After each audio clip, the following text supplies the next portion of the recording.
ഇത്തിരി പഞ്ചസാര തരുമോ? പഞ്ചസാരയല്ലേ, പഞ്ചസാരക്ക് ഗ്ലാസിന്റെ ആവശ്യമില്ല, ഞാൻ പേപ്പർ പൊതിഞ്ഞ് തരാം. അയ്യോ പൊതിഞ്ഞാ മതി. എന്നാ പിന്നെ ഈ ഗ്ലാസ്സിൽ ഇത്തിരി ചായപ്പൊടി എടുത്തോ. എന്നാ പിന്നെ വെള്ളോടെ കൊണ്ടുപോയി എന്നാലല്ലേ ചായ ആവൂ.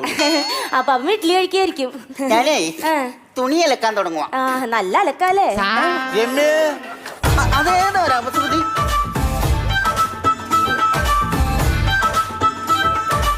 രമ്യ ശ്രുതി വന്നോ?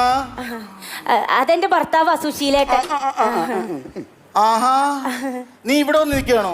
നിന്നെ കാണാൻ വെച്ചിട്ട് ഞാൻ 5 വീട് തെണ്ടി. ഞാൻ പിന്നെ നിനക്ക് ഒരു 10 വീടോടെ തണ്ടി ആ വഴി പളനിക്കൊക്കെ പോകാൻ പാടില്ലായിരുന്നു. കൃത്യസമയത്ത് ചേട്ടന് ഭക്ഷണം കൊടുത്തില്ലെങ്കിൽ അപ്പ തല കറങ്ങും. അതെന്താ അങ്ങനെ? സാമ്പാർ കൊട്ടയോടെ നീട്ടി അങ്ങ് ഒഴിച്ചു കൊടുക്കും കേട്ടോ. അയ്യോ, ഞാൻ എന്തൊക്കെയായി കാണിക്കുന്നേ? ഇതൊക്കെ ഞാൻ എന്റെ വീട്ടിൽ ചെയ്യേണ്ടതല്ലേ? ശ്ശോ, ഏത് വീട് കണ്ടാലും ഞാൻ എന്റെ വീടാന്നങ്ങ് വിചാരിക്കും. കഴിക്ക് ചേട്ടാ അങ്ങോട്ട്. ഇത് നമ്മുടെ വീട്.